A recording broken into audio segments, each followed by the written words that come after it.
नमस्कार, आप देख रहे हैं भारत अपडेट। मैं हूं आपके साथ ऋतु भंडारी। शुरुआत करते हैं बुलेटिन की, जहां बिहार के लखीसराय से पहली तस्वीर सामने आई है, जहां पर अशोकधाम मंदिर में भगदड़ की स्थिति मची हुई है। बता दें कि सावन की तीसरी सोमवारी की सुबह प्रसिद्ध अशोकधाम मंदिर के बाहर परिसर में अचानक से भगदड़ के हालात देखने को मिले।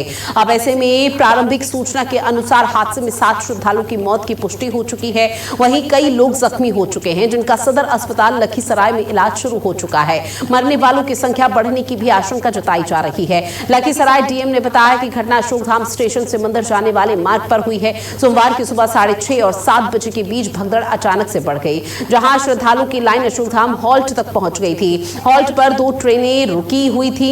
अचानक वहां पर बिजली का एक खंभा गिर गया। इसके बाद श्रद्धालुओं में अचानक से अफरा तफरी का माहौल रहा और लोग इधर उधर भागने लगे। इस दौरान भगदड़ की स्थिति उत्पन्न हुई और कई श्रद्धालु एक के बाद एक दूसरे के नीचे दबना शुरू हो गए। हादसे के बाद घटनास्थल पर चीख पुकार की स्थिति रही। वहीं अब दूसरी तस्वीर को भी आप जरा गौर से देखिए, जो कि पश्चिम बंगाल के बीरभूम जिले की है, जहां से आपको बता दें कि एक प्राइवेट होटल में भीषण आग लग गई, जिसके बाद इस हादसे में अभी तक 6 तीर्थयात्रियों की दर्दनाक मौत की खबर सामने आई है। अब इसके अलावा कई लोगों के घायल होने की खबरें भी सामने आई। हादसे की जानकारी मिलते ही दमकल की टीम मौके पर पहुंची हुई है और कड़ी मशक्कत की जा रही है आग पर काबू पाने के लिए। अब घायलों को रेस्क्यू कर रामपुर हाट सरकारी मेडिकल कॉलेज और अन्य अस्पताल में भर्ती कराया गया। बता दें कि तारापीठ में भारी भीड़ थी, क्योंकि सोमवार को श्रावण का आखिरी सोमवार था। इस दौरान बड़ी संख्या में श्रद्धालु इस मंदिर नगर में आते हैं। श्रद्धालु तारापीठ मंदिर जाते हैं, जहां पर मां तारा की पूजा अर्चना की जाती है, जबकि भगवान शिव की पूजा चंद्रचूड़ के रूप में की जाती है। ऐसे में 2 तस्वीर, जहां सोमवार सुबह ये 2 तस्वीरें सामने आई और इसमें साफ देखा जा सकता है किस तरह से भगदड़ के हालात यहां पर मचे हुए हैं। गमगीन माहौल नजर आ रहा है, हृदय विदारक की तस्वीरें हैं।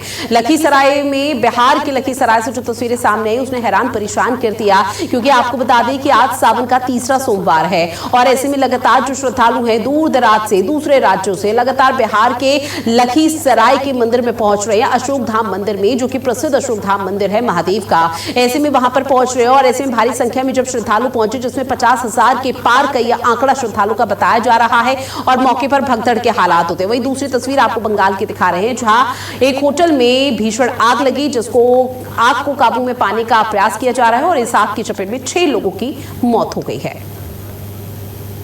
वहीं नेशनल टेस्टिंग एजेंसी की ओर से यूजीसी नेट दिसंबर 2024 एग्जाम कुल 87 विषयों के लिए आयोजित किया गया था, जिसमें 3 विषयों अंग्रेजी, कॉमर्स और सोशियोलॉजी पेपर की परीक्षा को रद्द कर दिया गया। इसके साथ ही एनटीए की तरफ से इन विषयों के री एग्जाम के लिए डेट्स का ऐलान भी कर दिया गया है। नोटिस के मुताबिक परीक्षा का आयोजन 2 दिन में करवाया जाएगा। 3 विषयों के लिए री एग्जाम 9 और 10 सितंबर को करवाया जाएगा। पहले दिन परीक्षा 2 शिफ्ट में आयोजित होगी। 9 सितंबर को शिफ्ट 1 में ही अंग्रेजी की परीक्षा, वहीं दूसरी शिफ्ट में कॉमर्स का एग्जाम किया जाएगा। साथ ही 10 सितंबर को सोशियोलॉजी की परीक्षा केवल सुबह की शिफ्ट में आयोजित की गई है। पहली शिफ्ट के लिए टाइमिंग सुबह 9 से दोपहर 12 बजे तक है। दूसरी शिफ्ट की परीक्षा दोपहर 3 से शाम 6 बजे तक रहेगी। एनटीए की तरफ से नोटिफिकेशन जारी कर परीक्षा रद्द होने को लेकर जानकारी दी गई, जिसमें बताया गया है कि एनटीए को 3 विषय यानी कि अंग्रेजी, कॉमर्स और सोशियोलॉजी के पेपर में कई गलतियां और शिकायतें मिली थी, जिसकी वजह से इन तीनों पेपर को रद्द कर दिया गया था। इसके बाद एनटीए ने इन गलतियों की जांच करने के लिए एक विशेष कमेटी का भी गठन किया गया है।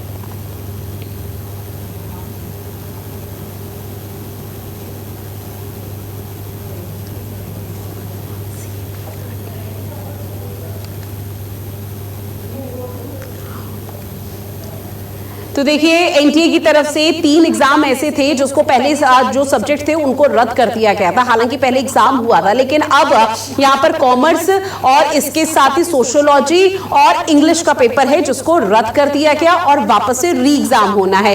री एग्जाम के लिए बकायदा जो डेट शीट है, जो स्केड्यूल है, वो जारी कर दिया गया है, जिसमें यह बताया गया है कि 9 सितंबर को 2 पालियों में परीक्षा होगी। पहली पाली में इंग्लिश की परीक्षा होगी, दूसरी पाली में जो यहां पर दूसरी शिफ्ट होगी दोपहर दोपहर 2 बजे के बाद उस पाली में दूसरी परीक्षा का आयोजन किया गया है जिसमें कॉमर्स है। फिर तीसरा बचता है सोशियोलॉजी। एनटीए की तरफ से कहा गया कि 2 दिनों में इन तीनों परीक्षाओं को खत्म कराना है और सही तरीके से समापन कराना है और इसको लेकर भी विशेष तैयारी की गई है। और सोशियोलॉजी का जो एग्जाम होगा, री एग्जाम, वो 10 सितंबर को होना है।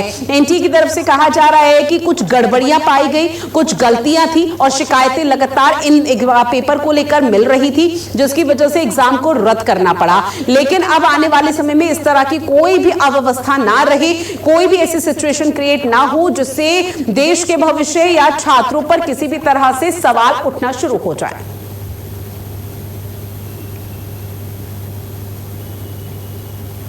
इस बीच राज्य से बड़ी खबर, छात्रों से फिर बात करेगी राज्य सरकार। आज दोपहर 2 बजे का समय होगा जब बातचीत के लिए बुलाया गया है छात्रों को, ये डेलीगेशन को।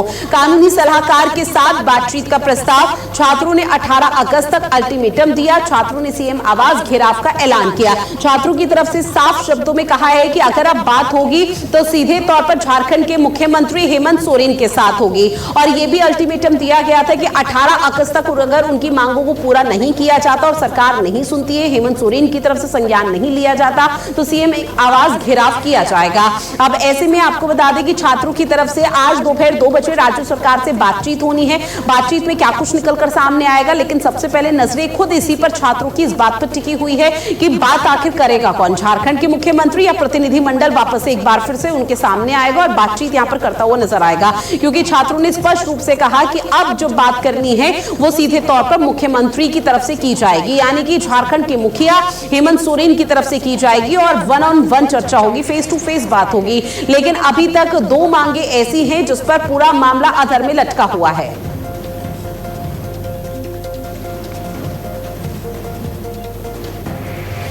और चलिए सीधा आपको उत्तर प्रदेश लिए चलते हैं, जहां सीएम योगी आदित्यनाथ क्या कुछ कह रहे हैं वो सुनिए।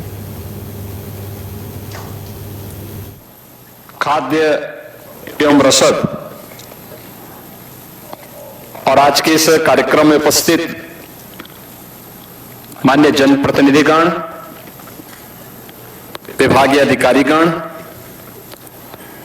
प्रदेश के अलग अलग जनपद और विधानसभाओं में आयोजित होने वाले कार्यक्रमों में सहभागी बने सभी हमारे प्रदेश सरकार के मंत्रीगण, माननीय जनप्रतिनिधिगण और उचित व्यक्तिता से जुड़े हुए सभी हमारे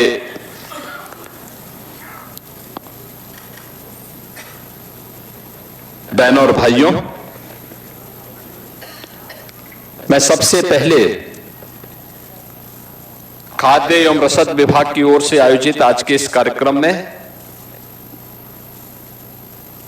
आप सभी का, जो यहां पे फिजिकली उपस्थित हैं उनका भी, और जिन्हें वर्चुअल इस कार्यक्रम के साथ जुड़ने का अवसर प्राप्त हो रहा है, उन सब का मैं हृदय से अभिनंदन करता हूं।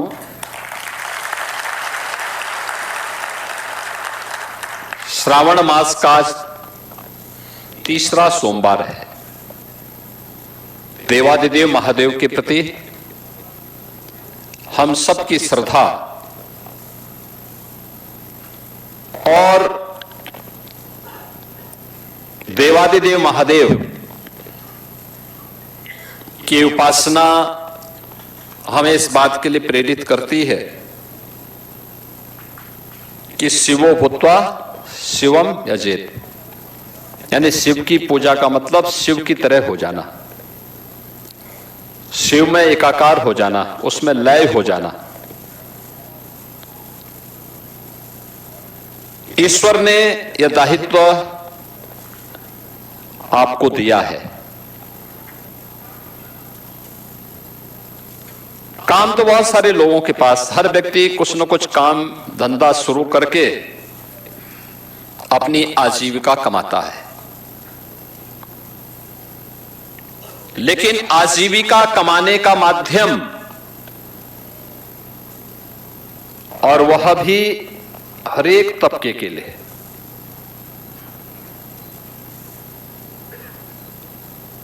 निराश्रित भी हैं, गरीब भी हैं और समाज के अन्य जरूरतमंद भी हैं, दिव्यांगजन भी हैं, उन सबके हितों को ध्यान में रखते हुए उन्हें शासन की योजना के साथ जोड़ने का कार्य, यानी दुनिया के अंदर शासन की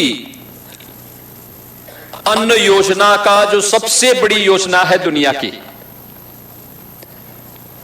उसमें शासन और जनता जनार्दन के बीच में सेतु का काम अगर कोई करता है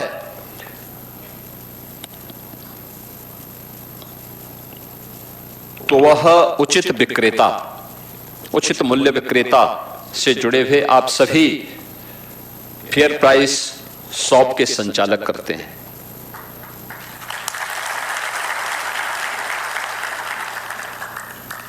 हमारा कार्य अगर हमें सम्मान न दिलाए तो कम से कम उस कार्य के कारण हमें अपमान न महसूस हो, ये जरूर हमें ध्यान में रखना चाहिए। 2017 के पहले आप कार्य करते थे, लेकिन लोग आपको शक की निगाहों से देखते थे, आपका सम्मान नहीं होता था।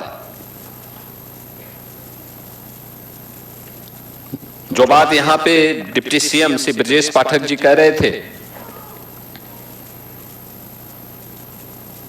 कोटेदार शब्द से ही लोगों को एक चिढ़ सी होने लग गई थी। गलती आपकी नहीं थी,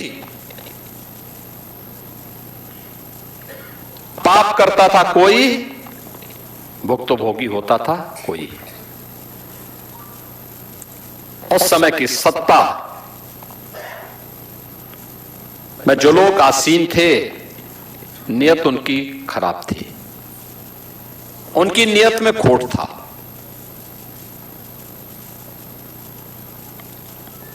उनके भ्रष्ट आचरण की आंच से आप चाहते हुए भी अपने आप को बचा नहीं सकते थे। और परिणाम क्या होता था? शक की निगाहों से आप देखे जाते थे। और केवल आपके लिए नहीं था, पूरे यूपी में उस समय 20-22 करोड़ की जो आबादी थी वह इसी प्रकार की शक की निगाहों से देखी जाती थी।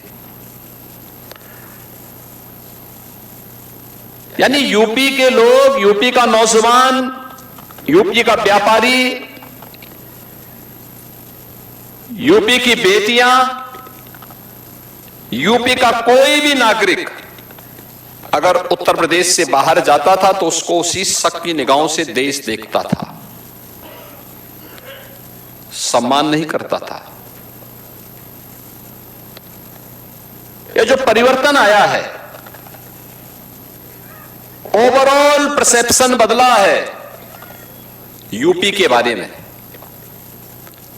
आज मैं कह सकता हूं, दावे के साथ कह सकता हूं, 17 के पहले जो लोग उत्तर प्रदेश से दूरी बनाते थे, आज अगर आप इन 9-9.5 वर्षों के अंदर देश के अंदर किसी कोने में जाएंगे, दुनिया के अंदर कहीं जाएंगे, यूपी का नाम लेंगे, उत्तर प्रदेश का नाम लेंगे, तो जो दूरी बनाते थे वे 10 कदम आगे आकर के आपको गले मिलना चाहेंगे। ये जो परिवर्तन हुआ है, ये डबल इंजन सरकार की वह ताकत है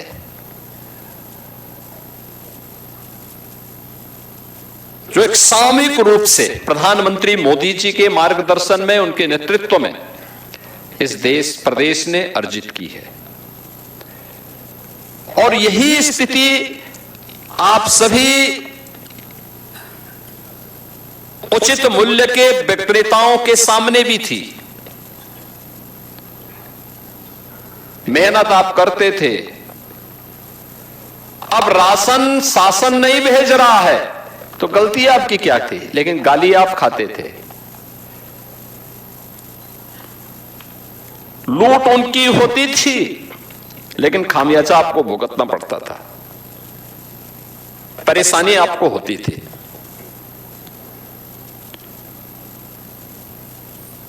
पहचान का संकट आपके सामने था।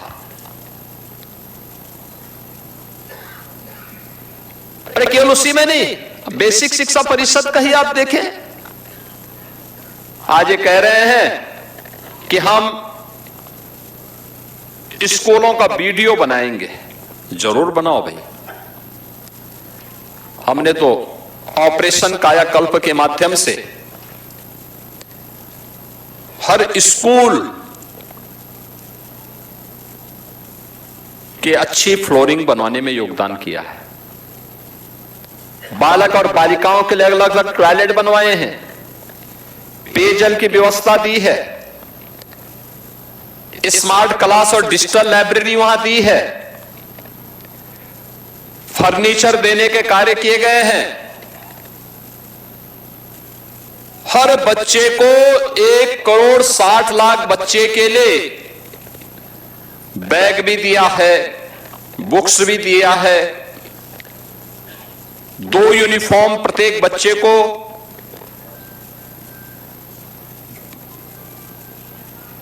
जूता, मोजा, स्वेटर, ये सारी सुविधाएं उपलब्ध करवा रहे हैं। सवाल ये 17 के पहले क्या था? 17 के पहले न भवन थे, और भवन था तो शिक्षक नहीं था, शिक्षक नहीं था, शिक्षक है तो छात्र नहीं थे, अगर छात्र भी है शिक्षक भी है तो आधे बच्चे सत्र पूरा होने के पहले ही छोड़ करके चले जाते थे, क्योंकि पेयजल की व्यवस्था नहीं थी, टॉयलेट नहीं थे।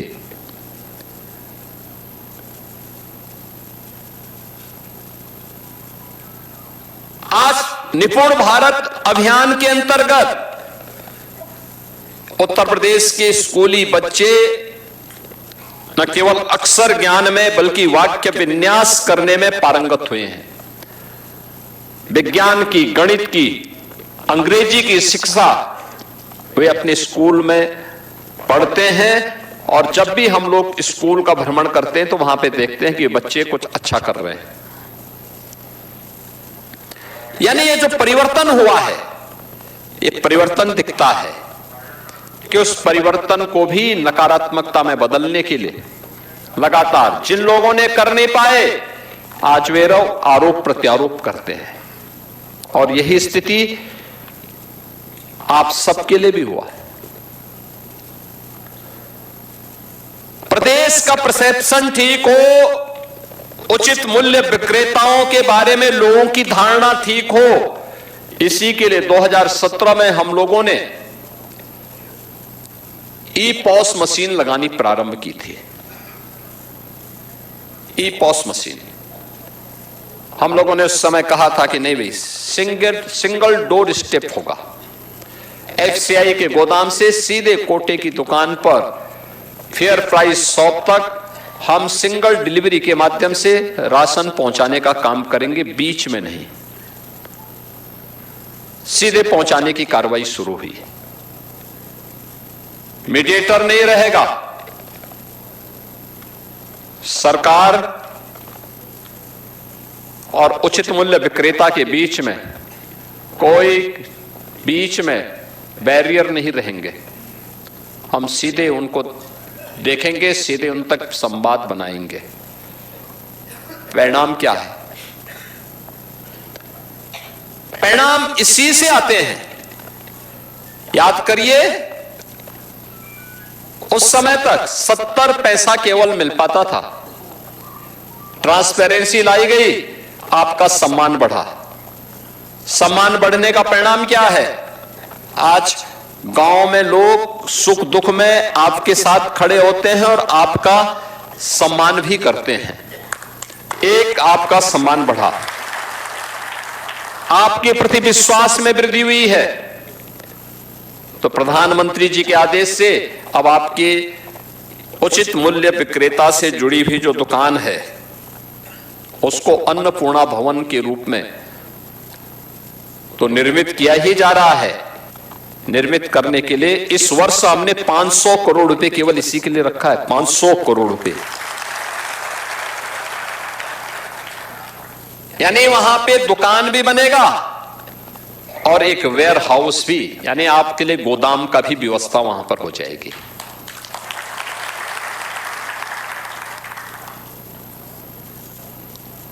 इसके साथ ही यह सुविधा भी दी गई। पहले क्या होता था? पहले होता था कि आप केवल राशन ही बिक्री करेंगे। अब आपको यह सुविधा दी जा रही है। 39 आइटम ऐसे हैं, उन सामानों को आप अपनी दुकान में ला करके बेच सकते हैं। 39 प्रकार के आइटम ऐसे हैं, यानी नशीली पदार्थ न हो, समाज और देश के प्रतिकूल कोई ऐसा आचरण न हो, तो फिर कोई समस्या नहीं। आप अपनी दुकान से वे सारे सामान बेचिए, कपड़े बेचिए, अन्य सामान, साबुन बेचिए, टूथपेस्ट बेचिए, तेल बेचिए, कोई समस्या नहीं, कोई रोक टोक नहीं है।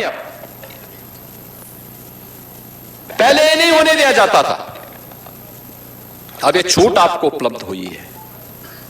और 70 पैसे से पहले 90 पैसा, 90 पैसे से बढ़कर के अब आज आपके मानदेय को, जो आपकी मार्जिन मनी है, उस मार्जिन मनी को 90 पैसे से बढ़ा करके 10 रुपया भारत सरकार ने बढ़ाया और 25 रुपए यहां से, यानी सीधे 35 रुपए एक साथ वृद्धि हो रही है।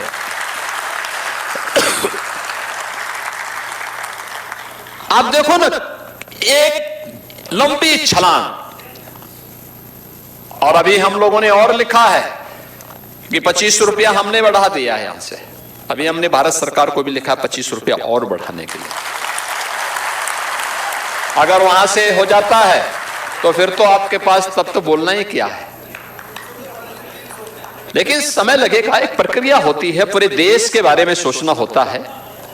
लेकिन एक व्यवस्था वहां पर लागू करने का कार्य, और सबसे बड़ी बात यह है बहनों और भाइयों, सबसे बड़ी बात यह है, कार्य वो होना चाहिए जिसमें सम्मान हो। जिसमें सम्मान न हो वह कार्य कभी नहीं करना चाहिए, कभी नहीं करना चाहिए। पीढ़ियां खराब होती हैं, पीढ़ियों पर प्रभाव पड़ता है। और अगर इस कार्य से अब आपको सम्मान मिलेगा, कोई आज के दिन पे आप पे उंगली नहीं उठा सकता। मुझे याद है 2017 के पहले 2017 के पहले क्या स्थितियां थी। भूख से मौत होती थी, गरीब का राशन कार्ड, कोई ना कोई सपाई अपने घर में रख लेता था, वो बेचारा भूख से मरता था। आज ऐसी स्थिति नहीं है। प्रधानमंत्री गरीब कल्याण अन्न योजना के माध्यम से 15 करोड़ लोग प्रदेश के अंदर फ्री में राशन की सुविधा का लाभ प्राप्त कर रहे हैं। फ्री में राशन की सुविधा। निराश्रित लोगों को, दिव्यांगजनों को जो दुकान तक नहीं आ सकते, उन लोगों के राशन को उनके घर तक पहुंचाने की व्यवस्था हो रही है। 2 करोड़ परिवारों को रसोई गैस के फ्री में कनेक्शन उपलब्ध करवाए गए हैं। 1,53,00,000 परिवार ऐसे थे जिन लोगों के पास कभी बिजली के कनेक्शन नहीं मिल पाए थे, उनको फ्री में बिजली के कनेक्शन उपलब्ध करवाए गए हैं। 10,000 राशन की इन दुकानों को अन्नपूर्णा भवन के रूप में स्थापित किया गया है। अन्नपूर्णा भवन। और पूरे प्रदेश में इस वर्ष 500 करोड़ रुपए इसके लिए अतिरिक्त रखा गया है। आप सोचो ना, राज्य कैसे आगे बढ़ता है। आज उसके परिणाम हमारे सामने हैं। पहले सरकार ही लूट मचाती थी, तो कहां से परिवर्तन हो जाता है, कहां से परिवर्तन हो जाता है। फेयर प्राइस शॉप संचालकों को केवल कोसने भर से परिवर्तन नहीं होने वाला है। मेरा मानना है प्रदेश में जिन क्षेत्रों में व्यापक रिफॉर्म हुए हैं उसमें से खाद्य रसद विभाग है, जिसमें 17 के पहले अगर मेरे जनता दर्शन कार्यक्रम में मेरे पास 1000 एप्लीकेशन आती थी तो उनमें से मैं देखता था कि लगभग 300 केवल राशन से संबंधित विसंगतियों की ओर लोग शिकायत करते थे।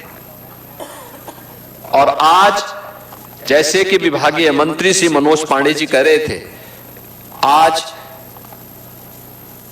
पब्लिक आती है, अन्य मुद्दों पे चर्चा करती है, एक भी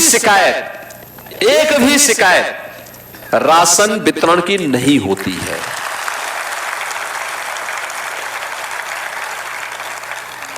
यह आपका सम्मान है, यह है आपका सम्मान,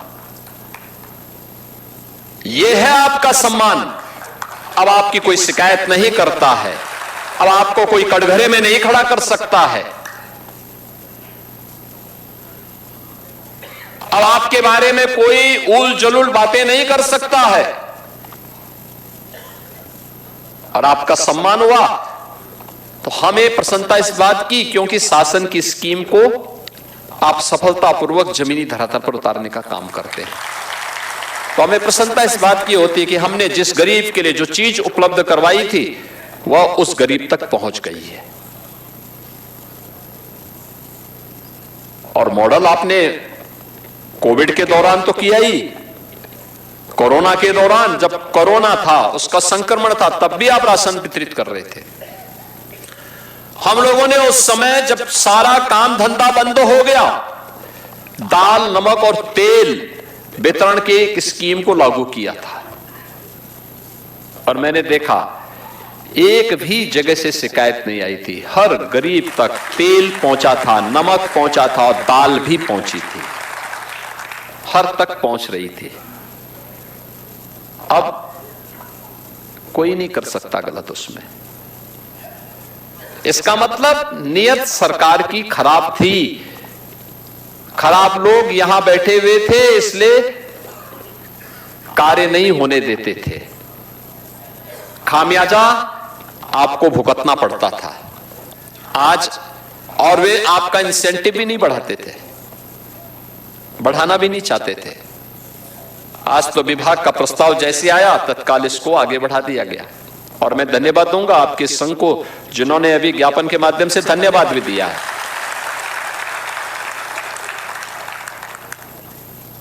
धन्यवाद भी दिया। बहनों और भाइयों, जो परिवर्तन इसके माध्यम से होना है, यानी सामान्यतः जो एवरेज है, थोड़ा कम आगे ज्यादा पीछे आगे पीछे हो सकता है, लेकिन जो एवरेज होता है लगभग हर एक विक्रेता के यहां आवंटन लगभग 100 कुंटल के आसपास हो जाता है। और उसमें अगर हम देखेंगे तो अब तक प्रति जो फेयर प्राइस शॉप के संचालक हैं उनके प्रति माह की जो आय उसके माध्यम से होती थी वह 12,750 के आसपास हो जाती थी। अगर 100 कुंटल उसके पास जा रहा है तो 90 रुपए के हिसाब से ये पैसा हम देते थे, और अब जो पैसा हम इसमें देने जा रहे हैं 125 रुपए के हिसाब से देने जा रहे हैं, तो ये मान करके चलिए कि ये अब 16,250 रुपए, अगर कोई 100 कुंटल वितरित कर देगा तो 16,250 रुपए उसको केवल इसी से प्राप्त होंगे। इसके अलावा आप अपनी जो दुकान चलाएंगे वो अलग से, उसका मुनाफा आपका अलग है, लेकिन जो इससे ज्यादा बिक्री करेगा वह उतना ज्यादा उससे अपना मुनाफा कमा सकता है। यानी 30% की बढ़ोतरी पहली बार हो रही है उचित मूल्य के विक्रेताओं के लिए कि 30% के मार्जिन मनी में बढ़ोतरी का कार्य ये केंद्र और राज्य सरकार ने किया है। और मेरा मानना है कि इसमें जितनी तेजी के साथ हम अन्नपूर्णा भवन को आगे बढ़ाने का काम कर पाएंगे उतना ही वह परिवर्तन ला करके और भी बेहतर दिशा में उसके परिणाम हम सबके सामने आते हुए दिखाई देंगे। बहनों और भाइयों, आज यहां पे बहुत सारे कार्य, बहुत सारी योजनाएं विभाग के द्वारा संचालित हैं। मुझे याद है 2017 के पहले अन्नदाता किसानों से लिया जाने वाला जो खाद्यान्न था उसमें भी व्यापक हेराफेरी होती थी, व्यापक हेराफेरी होती थी। हम सीधे किसान से नहीं खरीदते थे, बीच में कोई मीडिएटर होता था। परिणाम क्या होता था? एमएसपी का लाभ किसान को नहीं मिल पाता था। हम लोगों ने कहा कि नहीं भाई, हम सीधे किसान से खरीदेंगे, एमएसपी का लाभ किसान को मिलना चाहिए। और मुझे प्रसन्नता है 2017 से लगातार हम लोगों ने इस प्रक्रिया को सफलतापूर्वक आगे बढ़ाया है।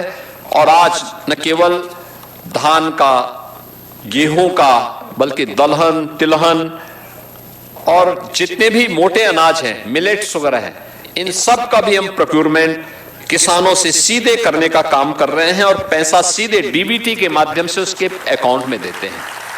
यानी कोई बीच में कहीं किसी प्रकार का वो नहीं, सीधे पैसा उसके अकाउंट में, किसान के अकाउंट में दे रहे हैं।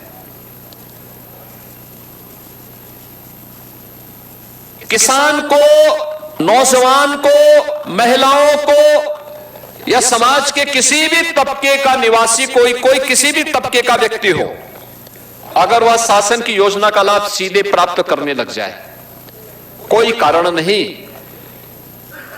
कि बीच की उस दीवार को हम हटा देंगे तो बहुत सारी चीजें अपने आप स्पष्ट और पारदर्शी दिखाई देती हैं और वह विश्वास का कारण बनती है। और लोकतंत्र उस विश्वास के कारण पुष्ट होता है, मजबूत होता है, विश्वास का प्रतीक बनता है। उस विश्वास के प्रतीक के रूप में आज आप सभी प्रदेश के उचित मूल्य विक्रेता से जुड़े हुए आप सभी बहनों और भाइयों को उसका अधिकार प्राप्त हुआ है। आप सभी अपने यहां अन्नपूर्णा भवनों के निर्माण की कार्रवाई को तेजी के साथ आगे बढ़वाइए। और हम आपको आश्वस्त करना चाहते हैं, धनराशि का आवंटन सरकार आपको करेगी, अच्छे भवन बनेंगे, वेयर हाउस बनेंगे। भाई राशन वितरण का काम तो आप 1 सप्ताह 10 दिन कर लेंगे, 20 दिन आप उस वेयर हाउस का उपयोग अन्य कार्यों के लिए भी कर सकते हैं, कोई रोक टोक उसमें नहीं होगी। और उसका उपयोग करेंगे, अतिरिक्त इनकम उससे भी कमा सकते हैं। वन डिस्ट्रिक्ट वन प्रोडक्ट से जुड़े हुए उत्पाद भी अगर हम वहां रखेंगे, होली है, दीपावली है, कोई पर्व और त्योहार है, उस पर्व और त्योहार में अगर हम स्थानीय उत्पाद को भी प्रायोरिटी देते हैं तो उस प्रायोरिटी का आधार उसका क्या होगा? एक, हमारा जो स्थानीय उत्पाद है, हम स्थानीय कारीगर, स्थानीय हस्तशिल्पी, उससे प्रोत्साहित होगा। और दूसरा, उसके माध्यम से हम भारत की अर्थव्यवस्था को मजबूती प्रदान करेंगे, क्योंकि हमारा पैसा हमारी कारीगर और हमारे हस्तशिल्पियों को जब प्राप्त होगा तो हमारा पैसा विदेशों में नहीं जाएगा। जब हमारा मुनाफा विदेशों में जाता है, याद रखना उसका एक हिस्सा फिर हमारे खिलाफ ही आतंकवाद और नक्सलवाद को भड़काने में भी खर्च होता है, भारत को अस्थिर करने के लिए खर्च होता है। हम इन सभी बातों के प्रति हमेशा जागरूक रखें, स्वदेशी को प्राथमिकता दें, लोकल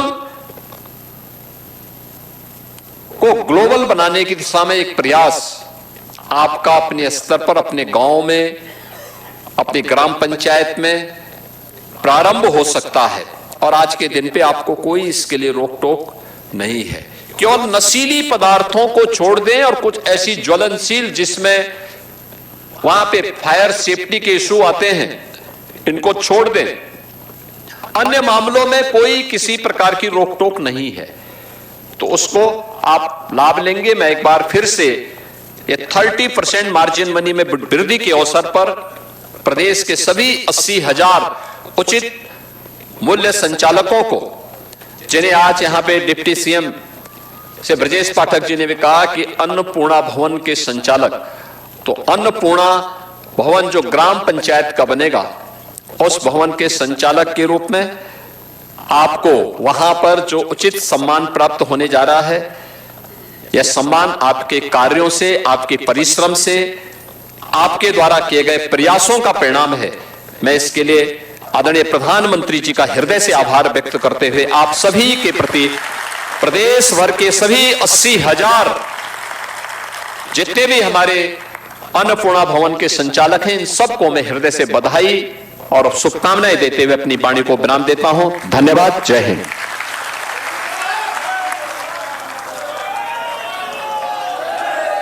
बहुत बहुत साधुवाद माननीय मुख्यमंत्री महोदय।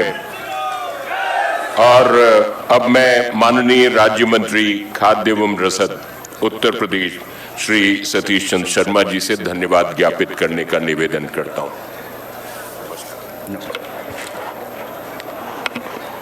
देवादेव महादेव के प्रिय मास सावन के तीसरे सोमवार के अवसर पर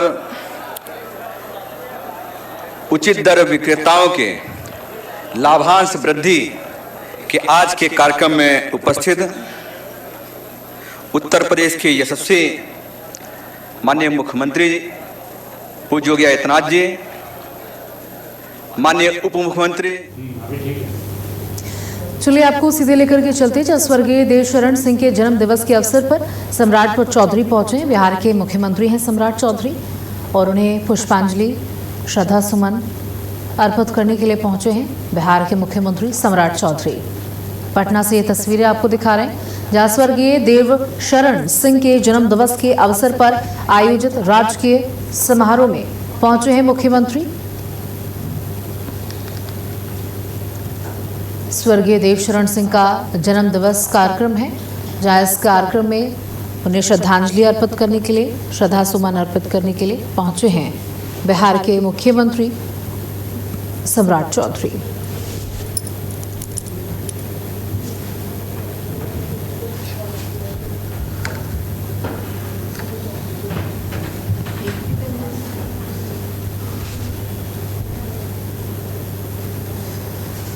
स्वर्गीय देवशरण सिंह की पुण्यतिथि में,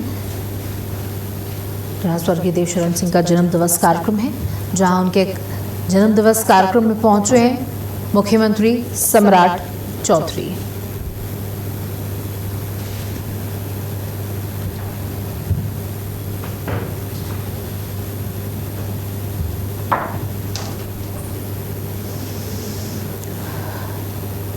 सम्राट चौधरी के साथ साथ तमाम जनप्रतिनिधि भी मौजूद हैं, कई वरिष्ठ नेता भी मौजूद हैं और श्रद्धा सुमन अर्पित करने के लिए सभी पहुंचे हैं। तो तस्वीरें आप देख रहे हैं मुख्यमंत्री सम्राट चौधरी की, जो इस कार्यक्रम में पहुंचे हैं।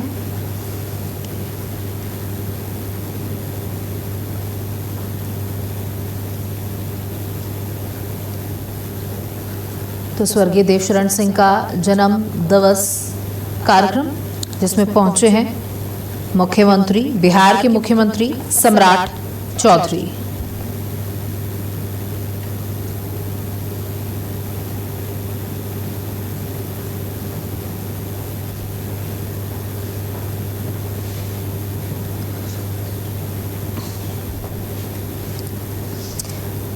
तो बता दें कि स्वतंत्रता सेनानी और बिहार के पूर्व मंत्री बाबू देवशरण सिंह की 125वीं जयंती आज है। उन्होंने स्वतंत्रता आंदोलन में भाग लिया था तथा बाद में बिहार विधान परिषद के अध्यक्ष, उपाध्यक्ष और स्वास्थ्य मंत्री के रूप में काम भी किया। इस अवसर पर उनके दैनिक जीवन के बारे में भी चर्चा की जा रही है। बता दें कि स्वतंत्रता संग्राम में बिहार के भोजपुर आरा क्षेत्र से एक प्रमुख स्वतंत्रता सेनानी निकले थे अगर उनके राजनीतिक पदों की बात करें तो बिहार विधान परिषद के अध्यक्ष और उपाध्यक्ष रहे तथा स्वास्थ्य विभाग में मंत्री पद को भी संभाला।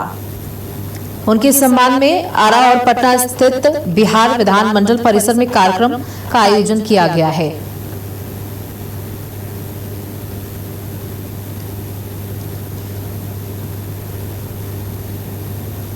और उसी कार्यक्रम में पहुंचे हैं मुख्यमंत्री सम्राट चौधरी। तो उनकी आज 122वीं जयंती है, उन्हें याद किया जा रहा है।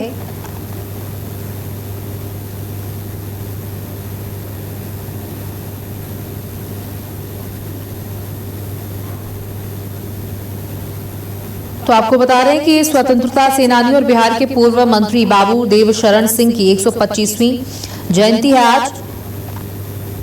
उन्होंने स्वतंत्रता आंदोलन में भाग लिया था तथा बाद में बिहार विधान परिषद के अध्यक्ष, उपाध्यक्ष और स्वास्थ्य मंत्री के रूप में काम भी किया।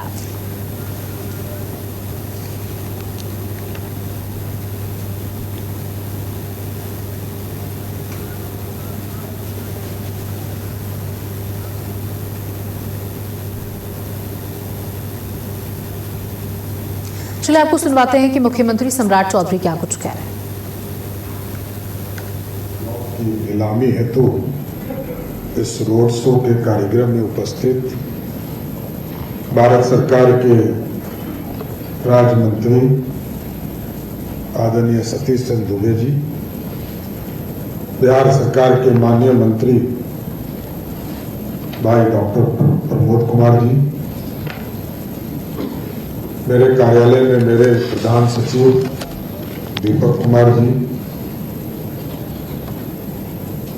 बिहार सरकार के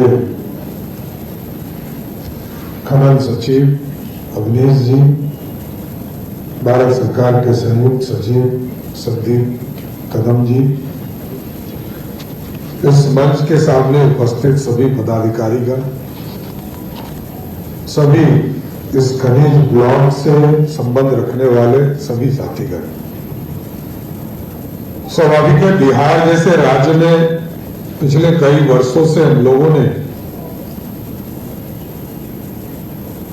खनिज ब्लॉक का जो पूरी व्यवस्था था उसको रोका था और एक अध्ययन करा रहा था, और अध्ययन के तौर पर कहां पर ऐतिहासिक चीजें और कहां पर सांस्कृतिक विरासत हमारी है, इसका अध्ययन कराया गया। क्योंकि देश के यशस्वी प्रधानमंत्री आदरणीय नरेंद्र मोदी जी का मानना है कि भारत विकसित तभी होगा जब बिहार जैसे राज्य समृद्धि का रास्ता खोल पाएंगे। बिहार के पूर्व मुख्यमंत्री आदरणीय नीतीश कुमार जी लंबे समय तक बिहार को आगे बढ़ाने का काम किए और समृद्धि का सपना और बिहार में समृद्धि कैसे हो इसके लिए लगातार इंफ्रास्ट्रक्चर का काम करते रहे साथियों। चलिए आगे बढ़ते हैं, जहां ललितपुर में राष्ट्रगीत के कथित अपमान को लेकर राहुल गांधी के खिलाफ विरोध प्रदर्शन किया गया। बीजेपी कार्यकर्ताओं ने हाथों में मशाल और मोमबत्तियां लेकर जुलूस निकाला, जमकर नारेबाजी की। प्रदर्शनकारियों ने आरोप लगाया कि राहुल गांधी द्वारा राष्ट्रगीत का अपमान किया गया, जिसके विरोध में उन्होंने कैंडल मार्च निकालकर अपना आक्रोश जताया है। इस दौरान तिरंगा लेकर प्रदर्शनकारियों ने राष्ट्रगीत का अपमान नहीं सहेंगे, हिंदुस्तान जैसे नारे लगाए। प्रदर्शनकारियों ने कहा कि राष्ट्रगीत, राष्ट्रध्वज और देश के सम्मान से जुड़े मामलों में किसी भी कथित आपत्तिजनक गतिविधि को स्वीकार नहीं किया जाएगा। तो मशाल जुलूस में गूंजे राहुल गांधी विरोध के नारे। राहुल गांधी के खिलाफ बीजेपी का मशाल जुलूस देखने को मिला। राष्ट्रगीत के कथित अपमान पर यह प्रदर्शन किया गया। ललितपुर से ये तस्वीरें आपको दिखाएं, जहां मशाल लेकर महिलाएं और पुरुष ने दोनों ने ही कैंडल मार्च निकालकर अपना विरोध जताया। उनका कहना था कि वंदे मातरम का अपमान हिंदुस्तान नहीं सहेगा। राहुल गांधी के विरोध वाले नारे यहां सुनाई दिए। अंबेडकर नगर में आईपीएस अधिकारी आशुतोष मिश्रा की मां की संदिग्ध परिस्थितियों में मौत से सनसनी फैल गई। बताया जा रहा है कि बीती रात आशुतोष मिश्रा अपनी मां को घर पर छोड़कर गए थे। इसके बाद घर में लूटपाट की घटना सामने आई और उनकी मां की मौत हो गई। सूचना मिलते ही पुलिस के वरिष्ठ अधिकारी मौके पर पहुंचे और जांच शुरू की। अयोध्या रेंज के वरिष्ठ अधिकारियों ने भी घटनास्थल का निरीक्षण किया। पुलिस आसपास के लोगों से पूछताछ कर रही है और मौत के कारणों के साथ लूटपाट की परिस्थितियों की जांच में जुटी हुई है।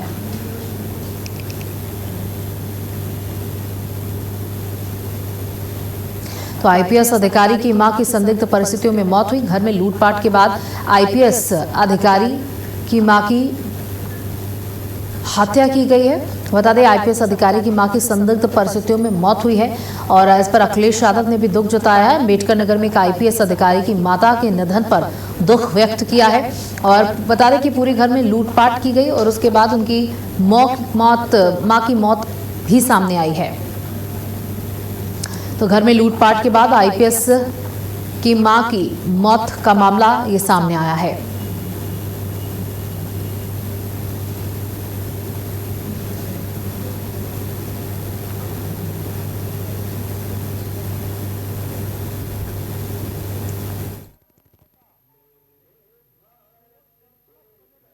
दिनांक 16/8/2026 को दिन में 1:13 पर रमेश चंद्र मिश्रा नामक व्यक्ति ने थानाध्यक्ष मालीपुर को यह सूचना दी कि ग्राम रूढ़ा धमारुआ के रहने वाले श्री आशुतोष मिश्रा जी की माताजी का सुबह 8 बजे हार्ट अटैक से निधन हो गया है। उसके पश्चात लगभग 2:30 बजे आशुतोष मिश्रा जी ने बताया कि उनको ऐसा प्रतीत हो रहा है कि उनकी मां की किसी ने हत्या कर दी है और उन्होंने जो ज्वेलरी पहनी हुई थी वो भी उनके शरीर पर मौजूद नहीं है। तत्काल घटना का संज्ञान लेते हुए फॉरेंसिक यूनिट और अधिकारियों द्वारा घटना स्थल का निरीक्षण कर पंचायतनामा की कार्रवाई की गई, जिससे शरीर पर कोई भी जाहिरा चोट के निशान या फाइट मार्क्स नहीं दिखे। शव को पीएम के लिए भेज दिया गया एवं 3 डॉक्टर्स का पैनल बनवाकर वीडियोग्राफी के साथ पीएम की कार्रवाई हुई है, जिसकी रिपोर्ट में कॉज ऑफ डेथ में विसरा प्रिजर्व होना आया है।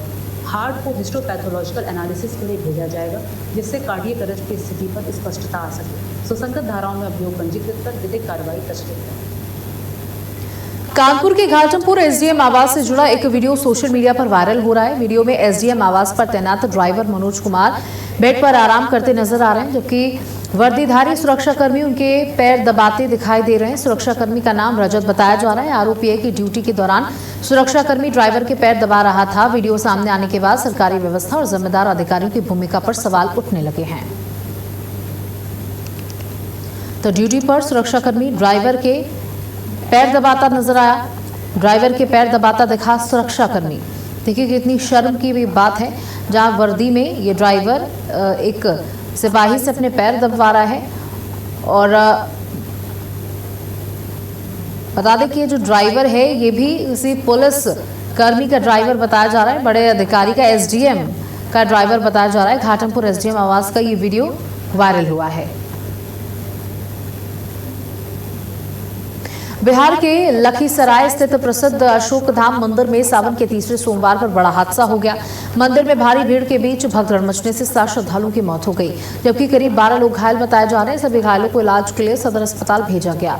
बताया जा रहा है कि जलाभिषेक के लिए बड़ी संख्या में श्रद्धालु कतार में लगे थे। इसी दौरान बिजली का तार गिरने और बैरिकेडिंग टूटने के बाद अफरा तफरी मच गई और भगदड़ की स्थिति बन गई। मौके पर प्रशासनिक अधिकारी, पुलिस जवान मौजूद हैं।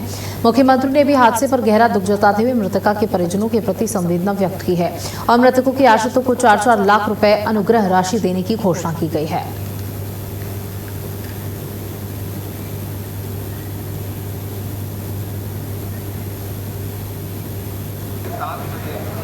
हम लोग तो वहाँ पर आप देख सकते हैं 3-3.5 बजे से हम लोग वहीं पर हैं, सब व्यवस्थित है। वहाँ पर यहाँ से भीड़ हो गई और 6:30-7 बजे के लगभग में 2 ट्रेन का ठहराव भी हो गया, उसका भी भीड़ आ गया। एक तो पहले से ट्रेन उसका भी ठहराव हो गया।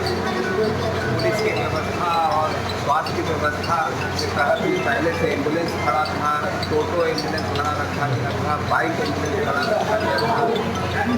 तमाम व्यवस्थाएं की गई थी क्योंकि अप्रत्याशित भीड़ होने का हम लोगों ने आग्रह किया था। और उसी दरमियान 45 के करीब में हम लोग वहीं पर पता चला कि एक साइड में एक के साइड में फिर पड़ने से पहले लेकिन थोड़ा सा टूटा और उधर एक के ऊपर एक गिर। मेरठ में महिला डॉक्टर खुशहाली का शव उनके क्लिनिक में फंदे से लटका मिला। सूचना पर पहुंची पुलिस ने शव पोस्टमार्टम के लिए भेज दिया। मृतका के परिजनों ने पति और ससुराल पक्ष पर दहेज उत्पीड़न और हत्या का आरोप लगाया है। भाई का दावा है कि खुशहाली के हाथ बंधे हुए थे और हत्या के बाद शव लटका मिला था। हालांकि पुलिस ने शुरुआती जांच में इस दावे की पुष्टि नहीं की। पुलिस के मुताबिक क्लिनिक में सामान व्यवस्थित मिला और जबरन घुसने या तोड़फोड़ के निशान नहीं मिले।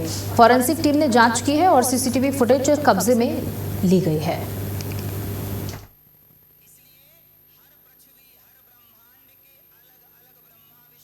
को सुबह 112 पर सूचना प्राप्त हुई कि थाना पल्लवपुरम अंतर्गत रघु नेचुरल आयुर्वेदिक सेंटर के कमरे में एक महिला का शव प्राप्त हुआ है। सूचना पर तत्काल थाना पुलिस, सभी संबंधित अधिकारीगण एवं फॉरेंसिक टीम द्वारा मौका मुआयना किया गया है। विधि अनुसार पंचायतनामा एवं पीएम की कार्रवाई प्रचलित है।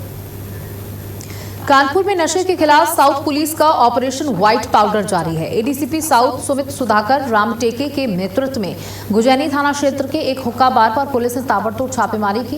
पुलिस की कार्रवाई से मौके पर अफरा तफरी मच गई। छापेमारी के दौरान हुक्का और उससे संबंधित सामग्री बरामद की गई। पुलिस ने बार संचालकों और वहां मौजूद ग्राहकों से पूछताछ शुरू कर दी है। पूरे मामले की गहन जांच की जा रही है। हुक्का बार पर पुलिस की कार्रवाई के बाद इलाके में हड़कंप मचा हुआ है। नशे के कारोबार पर पुलिस का शिकंजा लगातार कसता जा रहा है। तो हुक्का बार पर पुलिस ने छापेमारी की और उसके बाद अफरा तफरी देखने को मिली। नशे के खिलाफ कानपुर पुलिस का बड़ा एक्शन देखने को मिल रहा है, जहां रेस्टोरेंट्स की आड़ में हुक्का बार चलाए जाते हैं, जहां ऑपरेशन व्हाइट पाउडर के तहत बड़ी कार्रवाई की गई है। यहां बड़ी मात्रा में हुक्का बरामद किया गया है और उसमें इस्तेमाल होने वाली सामग्री बरामद की गई है। देखिए आप किस तरीके से आप देख सकते हैं, यहाँ पर नशे से जुड़ी हुई चीज़ें बरामद की गई हैं। यहाँ पर युवा जो हैं वो आते थे और हुक्का का सेवन करते थे और नशीले हुक्का का सेवन किया जाता था और रेस्टोरेंट की आड़ में ये हुक्का बार संचालित किया जा रहा था। नशे के खिलाफ कानपुर पुलिस का बड़ा एक्शन देखने को मिल रहा है। वहीं कानपुर पुलिस का कहना है कि ऑपरेशन व्हाइट पाउडर के तहत ये बड़ी कार्रवाई की गई है और आने वाले समय में भी इस तरीके की कार्रवाई देखने को मिलेगी।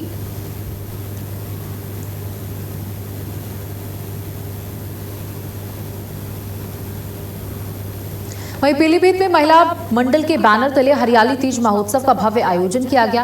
बैंक्वेट हॉल में हुए कार्यक्रम में बड़ी संख्या में महिलाओं ने उत्साह के साथ हिस्सा लिया। इस दौरान 1 minute game, solo dance, mehndi प्रतियोगिता, झूला और डांसिंग समेत कई कार्यक्रम आयोजित किए गए। रंग बिरंगी पोशाकों में सजी महिलाओं ने आकर्षक मेहंदी और शानदार डांस में समा बांध दिया। कार्यक्रम में महिलाओं ने विभिन्न गानों पर जमकर डांस किया। वहीं इस बार तीज क्वीन का खिताब चांदी गुप्ता ने अपने नाम किया। महिला मंडल की अध्यक्ष शिवानी जायसवाल ने बताया कि लगातार चौथे वर्ष तीज महोत्सव का आयोजन किया गया है।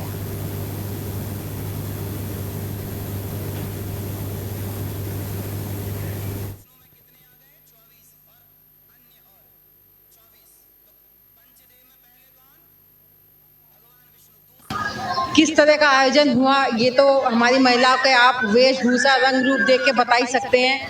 आज हमारी महिलाएं, हमारी ग्रुप की लेडीज़ें कितनी खुश थी इस तीज के प्रोग्राम को लेके। बहुत खुशी हुई हमें कि ये तीज का प्रोग्राम दिन पर दिन हर साल मतलब आगे बढ़ता ही रहता है हमारा। कितनी वर्षों से प्रोग्राम करते आ रहे हैं? इसे आज से 4 साल हो गए हमें करते करते। क्या लग रहा है कि महिलाओं को एक नया प्लेटफॉर्म मिला है इससे? भैया प्लेटफॉर्म भी नया मिला। तीज क्वीन भी हर साल हमारी एक नई होती है। जैसे इस साल की हमारी मिस चांदनी गुप्ता बनी है तीज क्वीन।